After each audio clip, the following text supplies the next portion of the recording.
back today. I'm Charlie from AsiaTrend magazine. We are here at the Dr. Phillips Center, and here we have woman.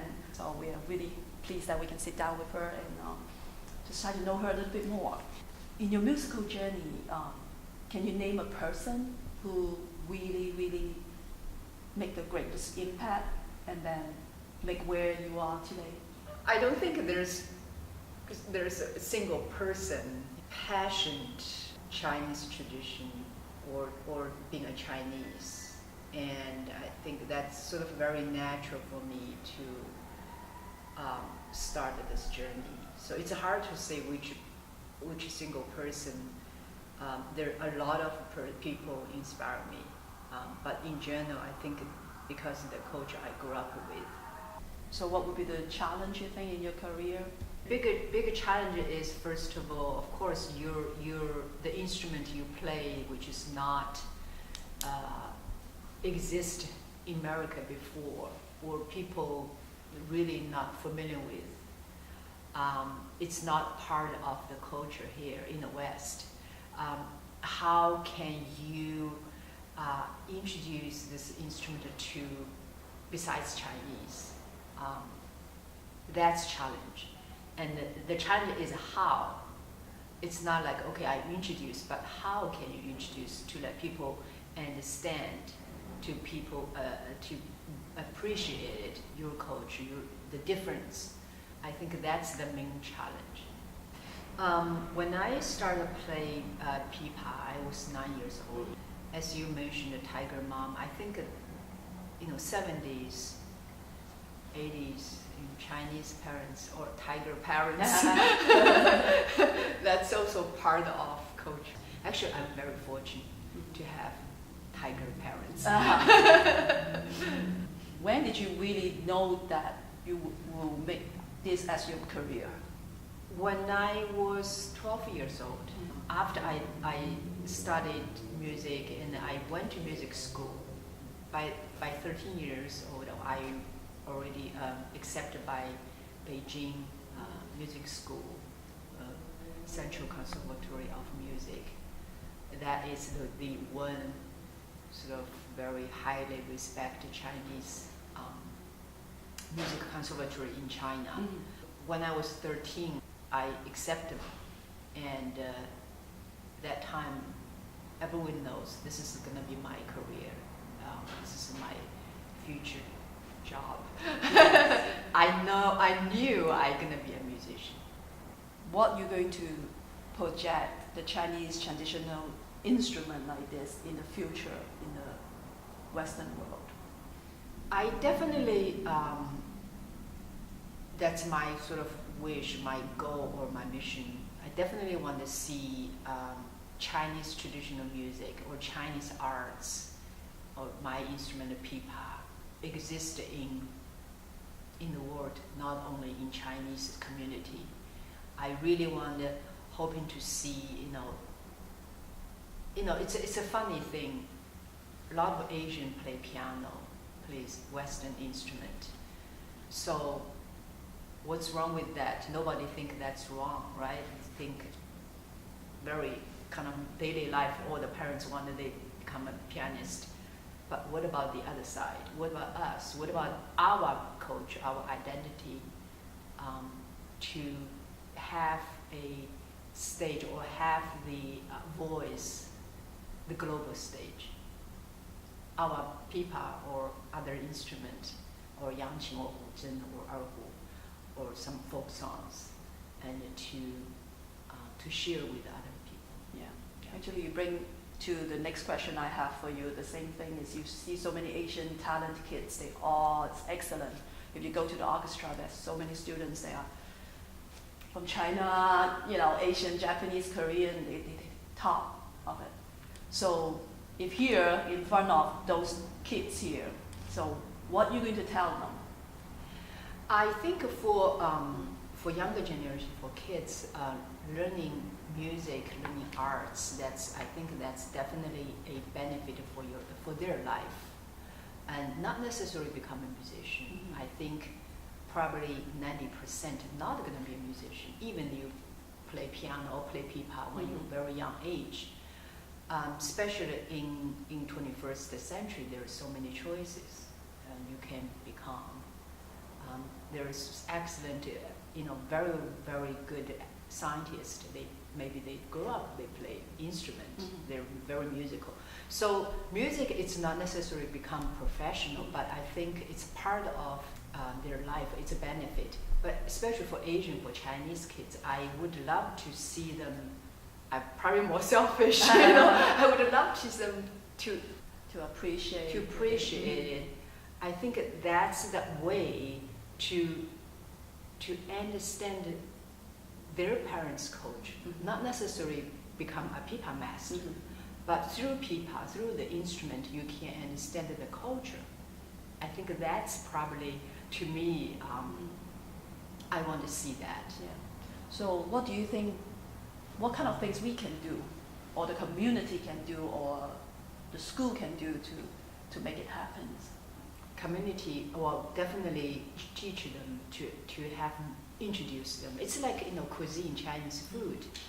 A lot of people, it's always easy to sell. it's always, but there's so many different choices, that some people like the Sichuan very spicy. I grew up in Hangzhou, near Shanghai. I don't like spicy. But when I tasted a couple times and more and more, I now I appreciate it. I like spicy food. So it's more like that. You have to graduate. You have to introduce. That's the first step. Otherwise, there's no way the younger kids, even from Asian, or they will not. They don't understand. They don't know. So you have to really introduce. That's the first door. So I bet you are invited to do some kind of seminar to promote Pipa. I always love to do to go into school to play for kids, elementary, even kindergarten, high school, college level, in a different way to introduce the instrument. And I see children, they always ask very, very smart questions, and I think.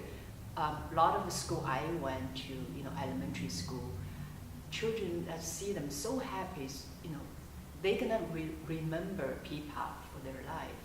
So that's the first step for, it's important to introduce. I bet you travel to many different places, Asia, America, Europe. So if I can ask you to pick a place to live that you will want to live there, maybe it's for your career, or that you think that's most appropriate for you, or where you would like to? Well, I was born in China, grew up in China. Definitely, I have a very, very special place of China in my heart. And now I live in States, so this is another home. I actually lived here more than China. I lived here more than 20 years now.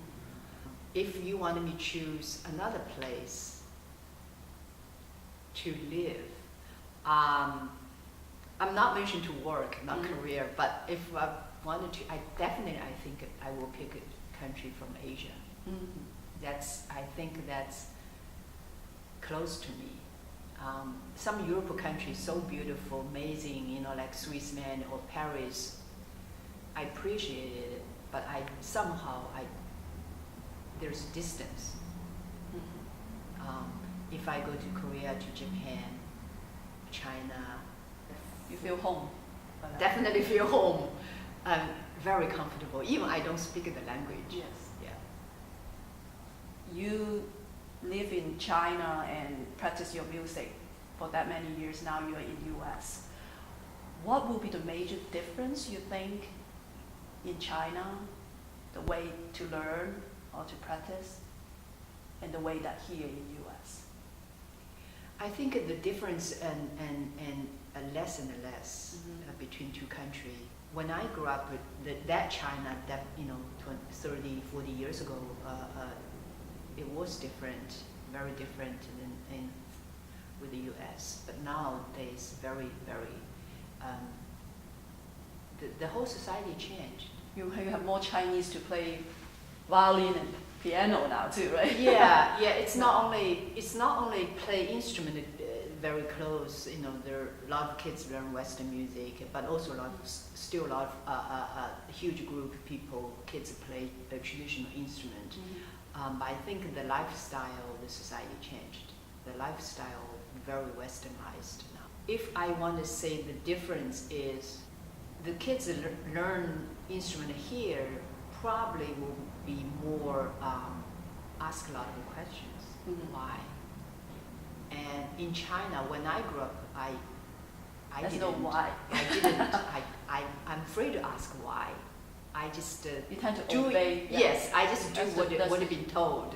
Even that's parents the told norm. me, my teacher told me to do. So it's more like an imitate, a copy. Mm-hmm. There's no individual thinking or creative side. So I think that the main difference is the creative. Mm-hmm. Kids here more open mind. How many hours you practice when you are kids? Let's say when you are in China. When I was in China, I practice every day 6-8 hours. 6-8 hours. Yes. Yes. Mm-hmm. There's no spare time. There's no play Mm-hmm. game. There's nothing. But I again, because the lifestyle is different. We didn't have TV. Mm-hmm. We didn't have any entertainment. No game. No computer. Yeah. So yeah. Spare time, free time is basically just practice, Mm-hmm. play music, play. So now practice. when you are professional, so how many hours you need to still Oh keep it boy, up? now I too many things. I try to keep up every day, maybe keep 2 hours. Mm-hmm. Yeah. Mm-hmm. But it's a different way to practice. It's not like when you're kids, you Mm-hmm. practice the skill, but now it's a lot of Mhm. preparation and study new piece, study something. Yeah. So what were you going to say the success you have right now? Let's say, what would be the main element? Like what made you to this stage? I think any profession, for younger generation or one that that when they grow up, they eventually will be go to college and in the society that's become useful citizen. My experience is confidence. Mm-hmm. Yeah, I believe that's probably, and then you have passion. Mm-hmm. I really actually love play music, have the passion for what I'm doing. That's why I'm still be a musician, still keep playing and still travel. No matter what you do, I think a passion to you love that what you do. And just keep it up, and you will success. Do you play other instrument? Pipa is my main instrument.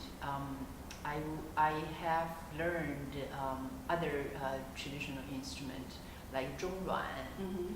and I learned guqin when I was in music school. And also in music school we have to learn piano. So I think I played 5 years of piano. Mm-hmm. We was talking about food earlier. Maybe next time when we promote Pipa, we can talk about Pipa tofu. Have you heard about that dish? Is that Cantonese? Yes, it's a Pipa Cantonese. tofu. I remember when I work in a restaurant, when we have to introduce what's Pipa tofu. We have to describe the tofu is like a pipa shape. That's why it's called Pipa tofu. We mince the tofu, Yeah. and then we make that shape, and then we deep fry a little bit, pan fry a little bit, with some shrimp, mushroom, scallion. Yeah, I remember. It's called Pipa tofu. Wow. Is Pipa ever played by men? Yeah, surprisingly, all my teacher generation, they are all men.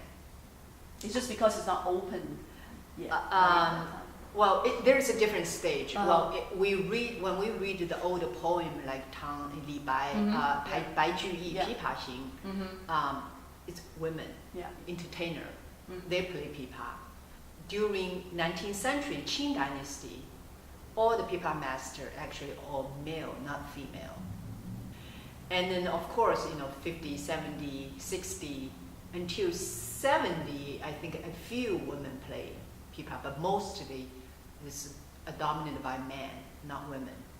I have 4 teachers in Beijing, and my childhood teacher in Hangzhou, my hometown, they are all men. Oh, okay. Yes. I think women got popular later 80s, 90s now, 20. I think there are probably a few reasons. First of all, like my parents asked to pick that instrument for me because they think the shape is very feminine. It's beautiful. And especially Bai Juyi, the poem, 犹抱琵琶半遮面.